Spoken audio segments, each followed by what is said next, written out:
দুইটাৰ ভিতৰত কোনটো বেষ্ট কচোন? ৱাইফ বেষ্ট নে গাৰ্লফ্ৰেণ্ড বেষ্ট? মই তোক এটা এক্সাম্পল দিছোঁ দেই।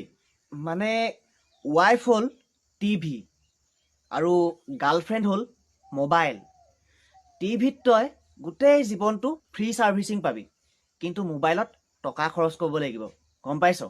মোবাইলত দুয়োফালৰ পৰা কথা কোৱা আৰু শুনাৰ সুবিধা থাকে, কিন্তু টিভিত এইটো সুবিধা নাথাকে।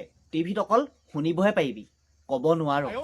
টিভিত ভাইৰাছ নাই, কিন্তু মোবাইলত সময়ে সময়ে ভাইৰাছ আহি থাকে। সেইটো কাৰণে মোবাইল ইউজ কৰোঁতে অলপ সাৱধান হ'ব লাগে। অলপ মানে নহয়, মানে পূৰা সাৱধান হ'ব লাগে মোবাইল ইউজ কৰোঁতে। কিন্তু টিভি ইউজ কৰোঁতে অকণমানো সাৱধান হ'ব নালাগে, গম পাইছ নাই? অকণমানো সাৱধান হ'ব নালাগে। এটা মতে টিভিও ভাল, মোবাইলো ভাল, মানে ৱাইফো ভাল, গাৰ্লফ্ৰেণ্ডো ভাল, বুজিলি?